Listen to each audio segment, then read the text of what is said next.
रविवार पाठशाला में आप सभी का हार्दिक स्वागत। आज चाइना के 6वीं शताब्दी पूर्व पैदा हुए लाओ त्सु के बारे में और उनके विचारों पर हम गंभीरता से सोचेंगे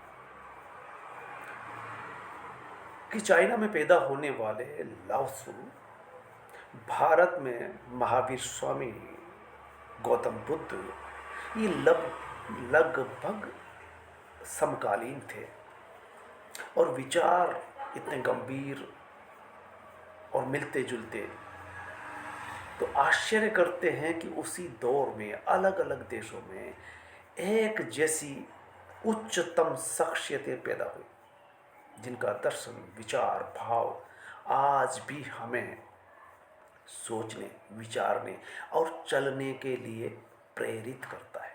लाओ त्सु मतलब ताओ धर्म के संस्थापक, ताओ धर्म को चलाने वाले लेखक व पहुंचे हुए दार्शनिक बुद्ध के समकालीन थे। विचारों और दर्शन में कितने मिलते जुलते थे यह हम जानेंगे और आश्चर्यचकित रह जाएंगे। लाओ त्सु क्या होता है, इसका मतलब ये भी हम जानेंगे। चाइनीज शब्दावली है, लेकिन कितनी शानदार शब्दावली, कितनी गंभीरता से और कितनी विचार के साथ दी गई है। लाओ का मतलब आदरणीय वर्थ, आदरणीय वृद्ध, बुजुर्ग, बूढ़ा आदमी। और सु, लाओ त्सु यानी गुरु, वृद्ध गुरु। वृद्ध आदरणीय गुरु का मतलब चीन में बोलेंगे लाओ त्सु, और ताओ धर्म का संस्थापक रहे। तो रविवार पाठशाला में जैसा कि मैंने पहले बताया कि इसमें रविवार के दिन भास्कर में जो खास करके कुछ विचार आते हैं और पहुंचे हुए विश्व के लेखक, जिनमें बुद्ध, 2 बार हम बुद्ध पर बात कर चुके हैं, इनके विचारों को एक बार सुने, 1000 बार सुने तो भी हमारे विचारों पर फर्क पड़ता है। इसलिए मुझे ये लगा कि रविवार पाठशाला, रविवार के दिन हम कुछ हद तक फ्री रहते हैं ये सोचने के लिए, समझने के लिए हमारी परंपराओं को। हम अतीत में जाकर के ऐसे विद्वान, पहुंचे हुए दार्शनिक, लेखक, जिनके विचार आज तक हम याद करते हैं और दंग रह जाते हैं, आश्चर्यचकित रह जाते हैं। इसके अलावा हम बुद्ध और लाओ त्सु पर आए, इसके पहले कुछ रविवार पाठशाला के तहत ही हम सेल्फ हेल्प यानी किताबों से कुछ खास बातें और एक खास विचार कि दर्द की कल्पना करने से भी दर्द महसूस होता है, और अगर उसे स्वीकार लें तो दर्द से मुक्त हो सकते हैं। यानी दर्द कल्पना से नहीं, उसे स्वीकार कर लेने से चला जाता है। हम अतीत में हुए दर्द को भी अगर याद करेंगे तो वो दर्द वैसे वैसे उभर आएगा। अगर उसे स्वीकार कर ले तो उससे हम मुक्त हो सकते हैं। सेल्फ हेल्प यानी किताबों से जो महत्वपूर्ण किताबें, तो उसके टाइटल दिया है कि दूसरों की अच्छी आदतों को भी पहचानना चाहिए, उस पर विचार करना चाहिए, मनन करना चाहिए। जैसे एप्रिसिएशन कैसे करें, लोगों के प्रति अति उदार रवैया होना चाहिए। आपके सामने कोई भी हो सकता है। हम इस गंभीरता से सोचें कि ये भी एक अपनी अहमियत रखता है, इसका वजूद है और इसमें कुछ न कुछ खास बात होगी। इस तरह से अगर सोचें तो उसमें कुछ अच्छाइयाँ नज़र आएगी और उन अच्छी बातों को आप दोहरा सकते हैं, उसे बता सकते हैं। और इस तरह से हम उसे तब कर पाएंगे जब उसे हम पहचानेंगे, उन अच्छी चीज़ों को। जब अवसर मिले उसकी सराहना की जानी चाहिए, दिल से प्रशंसा की जानी चाहिए, न कि चापलूसी में। अपने स्वार्थ का जब मसला आता है तो हम दूसरे की चापलूसी करते हैं। हमारा कोई स्वार्थ नहीं है तो कोई प्रशंसा होगी तो दिल से निकलेगी। और अगर वाकई में आपने ऐसी प्रशंसा की है तो वो व्यक्ति, आप भले ही भूल जाए, लेकिन वो व्यक्ति ताज़िंदगी याद करता है और उनको संजो कर रखता है उस शब्द को जो आपने उसके बारे में दिल से कहे होते हैं। इसलिए एप्रिसिएशन की आदत तब बनती है जब सामने वाले में वो चीज़ आप खोज लेते हैं। डेवलपिंग इनटू हेल्दी थिंकर, खुद को नकारात्मक सोच विचार से बाहर लाएं। नकारात्मकता से कैसे बचाएं? आज यह हमारी सबसे बड़ी समस्या है। इस भौतिकता और बाजारीकरण में हमारे पास सब कुछ है, हम कुछ भी हासिल कर सकते हैं, बाजार में सब कुछ उपलब्ध है, इसके बावजूद हम निराश हो जाते हैं, नकारात्मक हो जाते हैं। तो नकारात्मक होने का पीछे कारण ये होता है कि हमसे कोई गलती हुई, कोई कमी रह गई, उसी को बार बार विचार कर रहे हैं, ये नकारात्मकता है। ऐसी पॉजिटिव चीज़ें भी हुई है, उनको हम चाहें तो याद कर सकते हैं, याद करके, और सकारात्मक सोच की लहरें उठती है। उसी तरह से अगर नकारात्मक विचार एक बार आया है तो उसकी श्रृंखला दर श्रृंखला चलेगी और वो किसी तीसरे विचार को लेकर के आएगा। इसलिए नकारात्मक विचार आए तो उससे नमस्कार करके दूर हो जाने का प्रयास करना चाहिए। बल्कि नकारात्मक विचार आ रहे हैं तो हमें ये चाहिए कि उस पर हम वैसे ही निगरानी रखें और उसे सलाम करें, नमस्कार करें और उससे दूर हो जाए। और अगर आप निगरानी कर सके और उससे बच सके तब आप अपने आप को शाबाशी दे सकते हैं कि आपने एक बेहतरीन काम किया है, नकारात्मक विचारों से आप बच गए। रीच आउट में लिखा जाता है कि आप अकेले जीने के लिए नहीं बने, आप समाज में रहते हैं, आप सामाजिक प्राणी हैं। इसलिए समाज में आपको सभी तरह के लोग मिलेंगे। अगर आप अकेले रहते समाज में तो आप समृद्ध नहीं हो सकते किसी भी अर्थ, विचारों से भी नहीं।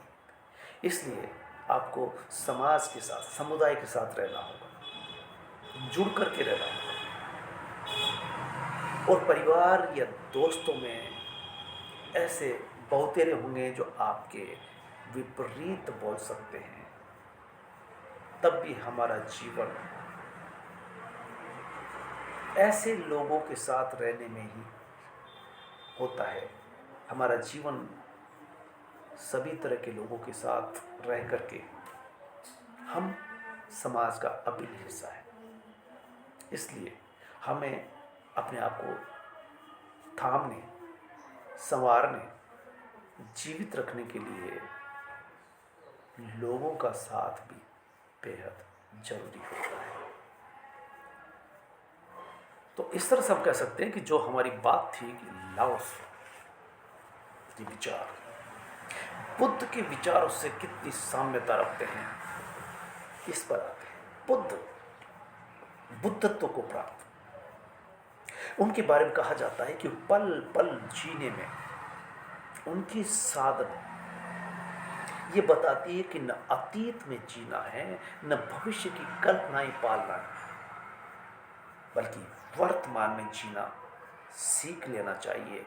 और बुद्ध इस चीज का जीवंत उदाहरण है और अपने दौर में उन्होंने ये चीज़ें कईयों को सिखाई, ये पाठ सिखाया, साधना करवाई, वो चाहे किसी भी जाति धर्म का क्यों हो। इसलिए उनके संग में धर्मम शरणम गच्छामि, संगम शरणम गच्छामि, बुद्धम शरणम गच्छामि करने वाले हर धर्म के, हर जाति के लोग थे। इसीलिए कि वे जो विचार दे रहे थे वो प्राकृतिक थे, तार्किक थे, वैज्ञानिक थे, मनोवैज्ञानिक। और यही बात लाओ से कहते हैं कि स्वयं से संतुष्ट होना सबसे बड़ी उपलब्धि। आप अपने आप से संतुष्ट नहीं हैं तो दुनिया से कैसे संतुष्ट हो सकते हैं? अगर आप में कोई कमी है तो उस पर विचार किया जाएगा तो नकारात्मक होंगे। इसलिए आप अगर सादगी से, सकारात्मकता से जिएंगे, स्वयं से संतुष्ट होंगे तो किसी दूसरे से तुलना नहीं करेंगे।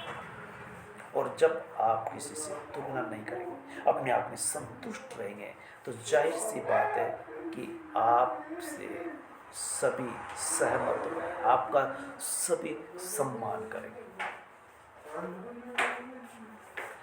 और लाओ से कहते हैं कि शांत वही हो सकता है जो वर्तमान में रहता है। जो अतीत में गोते लगाता रहता है, वो यूँ कह सकते हैं इस बात को कि जो व्यक्ति उदास रहता है, इससे जाहिर है कि उसके जीवन में उदासी इसलिए आई है कि वह अतीत में ज़्यादा रहता है, अतीत के विचारों में डूबा रहता है। और अगर चिंतातुर है, बहुत ज़्यादा चिंता करने वाला है, तो जाहिर सी बात है कि वो भविष्य की कल्पनाओं में खोया रहता है। और यही बात बुद्ध बड़े विस्तार से समझाते हैं कि आपको वर्तमान में रहना सीखना चाहिए। और इसे सीखना नहीं कहेंगे, साधना करनी होती है, विपश्यना करनी होती है। जो ही आप विपश्यना करते हैं, आनापान करते हैं, समझ लीजिए कि आपने वर्तमान में जीने का पहला कदम उठा लिया है। अब आप कदम दर कदम वर्तमान में जीने का, यानी वर्तमान में जीने की यात्रा पर निकल चुके हैं, पहला कदम रख चुके हैं। अब आप आगे से आगे बढ़ते जाएंगे। तो इस तरह से कह सकते हैं कि जो बुद्ध कहते हैं, लगभग लाओ से चीन में उस दौर में सोच रहे थे, बता रहे थे। और बुद्ध का भी धर्म चलता है, बुद्ध धर्म, उसी तरह से लाओ से का ताओ धर्म चीन में चलता है। ये कह सकते हैं कि जिस तरह से भारत में बुद्ध होते हैं, चीन में लाओ से होते हैं। और बुद्ध न केवल भारत में बल्कि विश्व के हर कोने में पहुंचते हैं। क्या चाइना, क्या जापान, थाईलैंड, कंबोडिया, विश्व का कोई ऐसा देश नहीं जहां बुद्ध के धर्मावलंबी, विचार करने वाले, उनके मार्ग पर चलने वाले लोग। आज भी देखें तो विपश्यना के केंद्र विश्व के हर कोने में है। दूसरी बात वो कहते हैं कि स्वयं से संतुष्ट होना, स्वयं को स्वीकार लेते हैं। स्वयं को वही स्वीकारेगा जो स्वयं से संतुष्ट होगा। और स्वयं से संतुष्ट रहने वाला सबसे पहला कदम होता है कि स्वयं को स्वीकारना, जैसा भी है, कि मैं अपने आप से संतुष्ट हूँ। दूसरे शब्दों में कहेंगे कि मैं अपने आप को स्वीकार करता हूँ, जैसा भी। तो लाओ से कहते हैं कि उसे जमाना भी स्वीकार कर लेता है।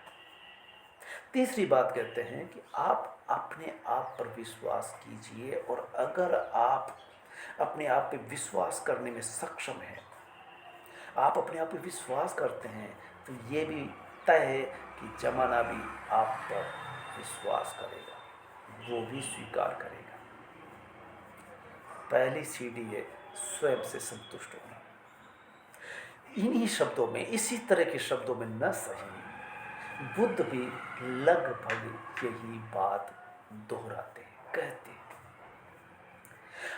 और मौन को महत्व देते हैं लव से, तो मौन तो महत्वपूर्ण विदा साधना की, बुद्ध की या विपश्यना में 10 दिन की विपश्यना करते हैं तो 10 दिन तक हर साधक मौन साधना करता है।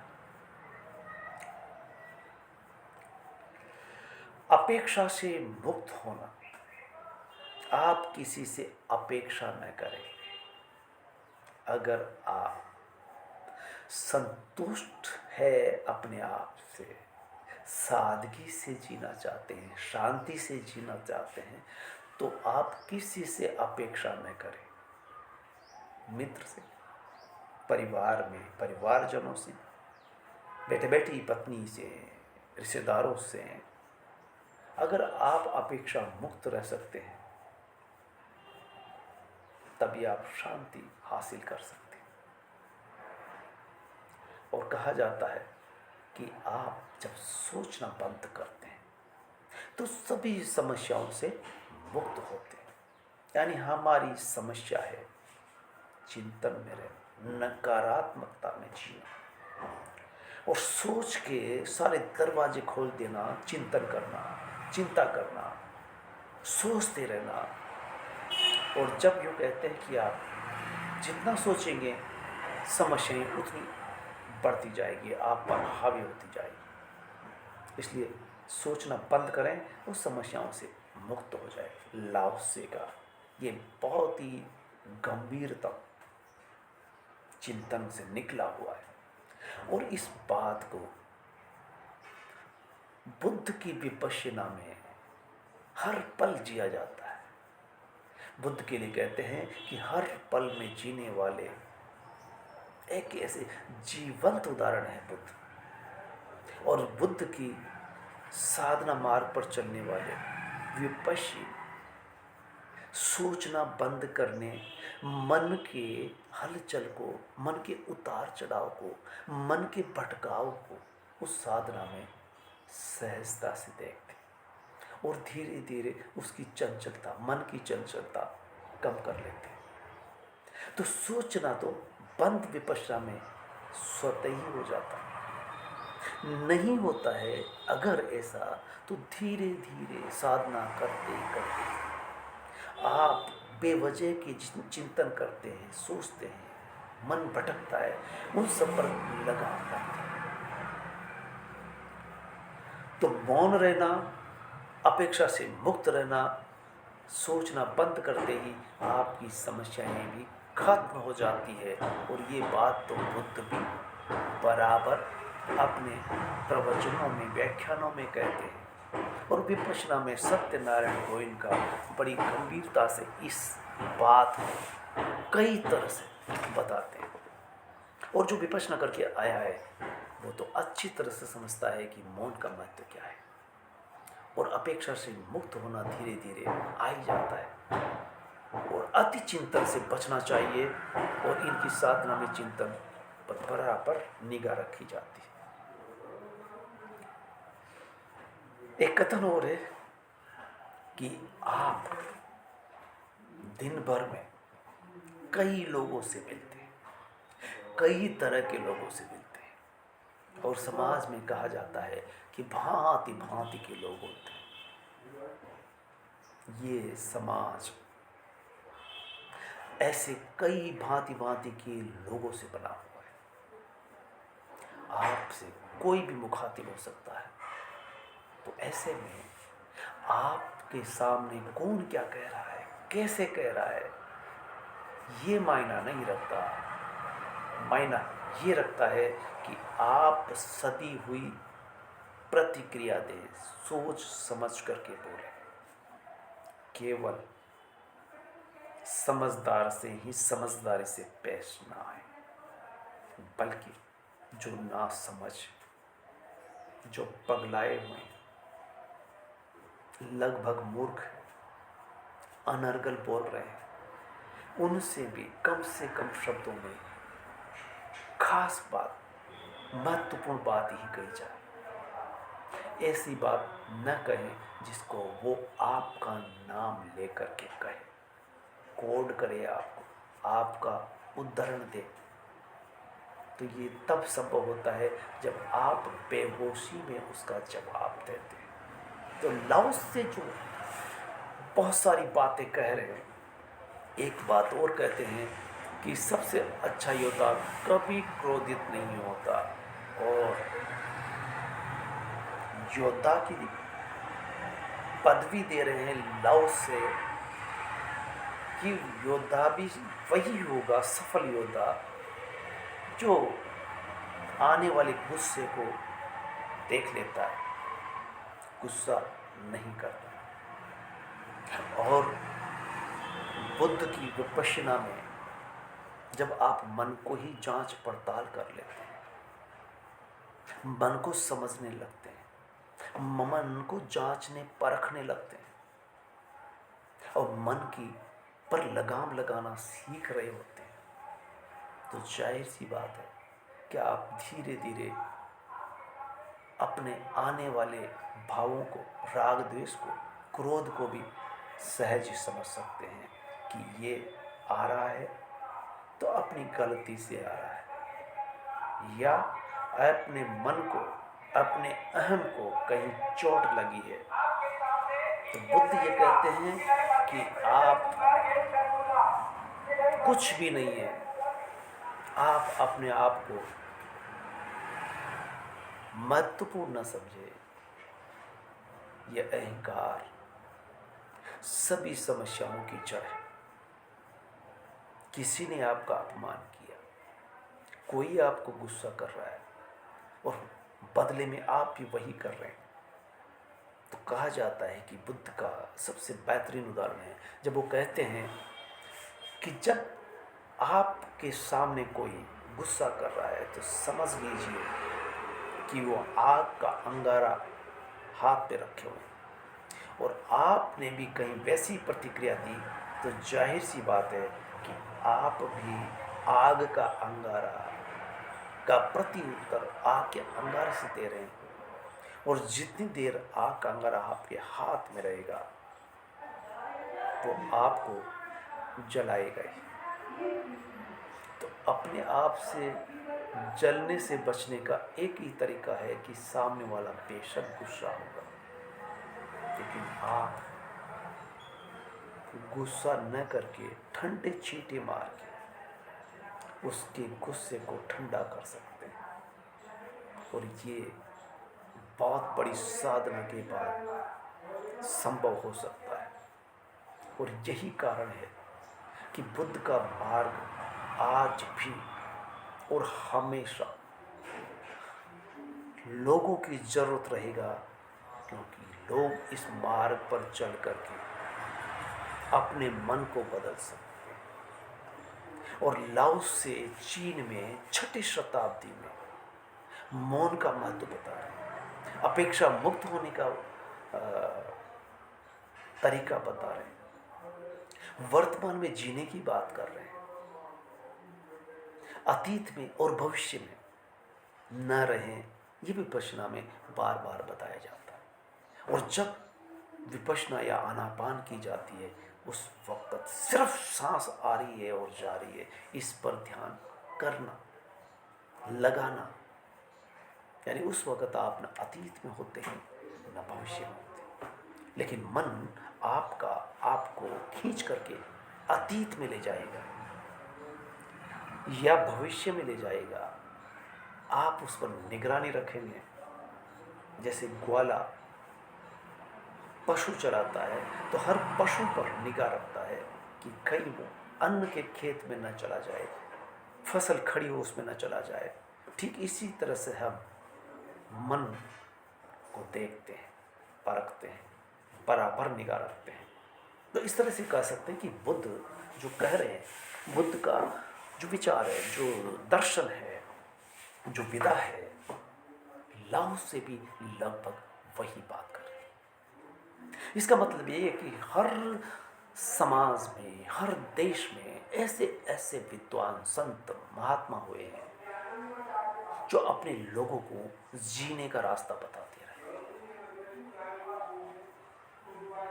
और लगभग उनके विचार दूर कहीं ऐसा ही संत पैदा हो रहा है तो उससे मिलते जुलते नजर आते हैं। तो इसका मतलब ये कि मन को नियंत्रण में रखने की विधा बुद्ध बताते हैं, चीन में लाओ से बताते हैं, महावीर स्वामी बताते हैं, बशर्ते कि इस पर चलने की, इनके साहित्य को पढ़ने की, मनन करने की और विपश्यना जैसी साधना प्रतिदिन करने की, सुबह शाम करने की जरूरत होती है और आप सहज ही अपने आप को बदल सकते हैं। आज इतना ही।